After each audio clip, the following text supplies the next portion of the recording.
राधे राधे। मान्यता है कि जो सावन सोमवार व्रत करता है या कथा सुनता है और पढ़ता है, उसके सभी दुख दूर होते हैं और समस्त मनोकामनाएं पूर्ण होती हैं। सोमवार व्रत कथा। एक समय की बात है, किसी नगर में एक साहूकार रहता था। उसके घर में धन की कोई कमी नहीं थी, लेकिन उसकी कोई संतान नहीं थी। इस कारण वह बहुत दुखी था।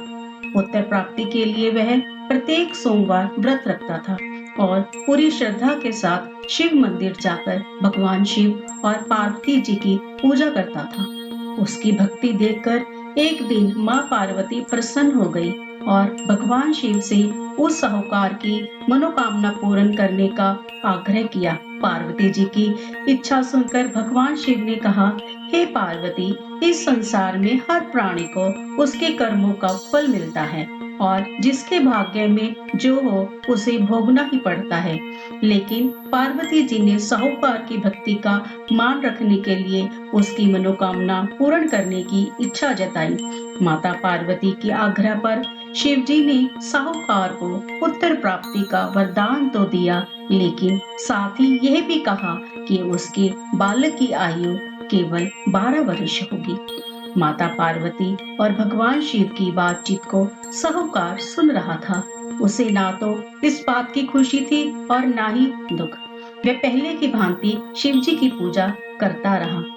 कुछ समय के बाद साहूकार के घर एक पुत्र का जन्म हुआ। जब वह बालक 11 वर्ष का हुआ तो उसे पढ़ने के लिए काशी भेज दिया गया। साहूकार ने पुत्र के मामा को बुलाकर उसे बहुत सारा धन दिया और कहा कि तुम इस बालक को काशी विद्या प्राप्ति के लिए ले जाओ और माघ में यज्ञ कराना। जहाँ भी यज्ञ कराओ वहाँ ब्राह्मणों को भोजन कराते और दक्षिणा देते हुए जाना। दोनों मामा भांजे इस तरह यज्ञ कराते और ब्राह्मणों को दान दक्षिणा देते काशी की ओर चल पड़े। रात में एक नगर पड़ा जहाँ नगर के राजा की कन्या का विवाह था, लेकिन जिस राजकुमार से उसका विवाह होना था वह एक आंख से काना था। राजकुमार के पिता ने अपने पुत्र के काना होने की बात को छुपाने के लिए एक चाल सोची। साहूकार के पुत्र को देखकर उसके मन में एक विचार आया। उसने सोचा, क्यों ना इस लड़के को दूल्हा बनाकर राजकुमारी से विवाह करा दूं। विवाह के बाद इसको धन देकर विदा कर दूंगा और राजकुमारी को अपने नगर ले जाऊंगा। लड़के को दूल्हे के वस्त्र पहनाकर राजकुमारी से विवाह कर दिया गया। लेकिन साहूकार का पुत्र ईमानदार था। उसे यह बात न्याय संगत नहीं लगी। उसने अवसर पाकर राजकुमारी की चुन्नी के पल्ले पर लिखा कि तुम्हारा विवाह तो मेरे साथ हुआ है, लेकिन जिस राजकुमार के संग तुम्हें भेजा जाएगा वह एक आंख से काना है।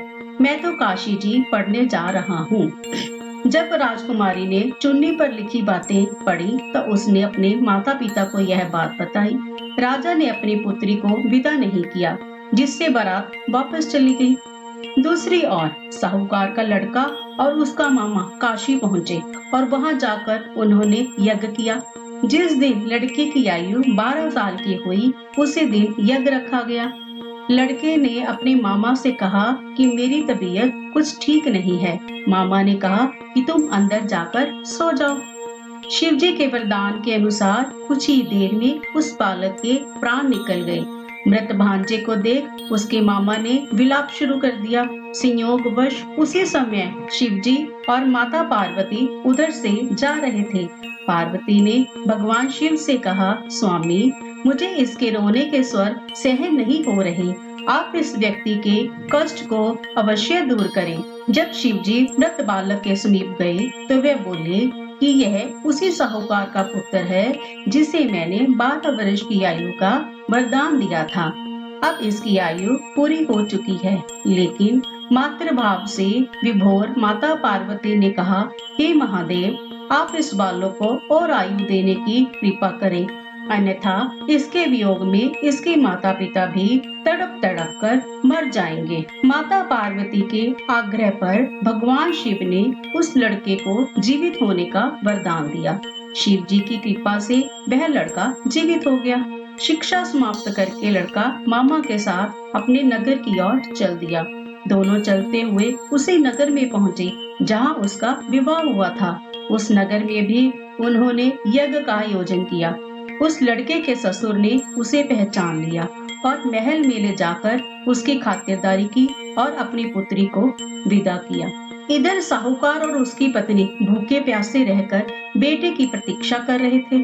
उन्होंने प्रण कर रखा था कि यदि उन्हें अपने बेटे की मृत्यु का समाचार मिला तो वह भी प्राण त्याग देंगे। परंतु अपने बेटे के जीवित होने का समाचार पाकर वह बेहद प्रसन्न हुए। उसी रात भगवान शिव ने व्यापारी के स्वप्न में आकर कहा, हे श्रेष्ठी, मैंने तेरे सोमवार के व्रत करने और व्रत कथा सुनने से प्रसन्न होकर तेरे पुत्र की लंबी आयु कर दी है।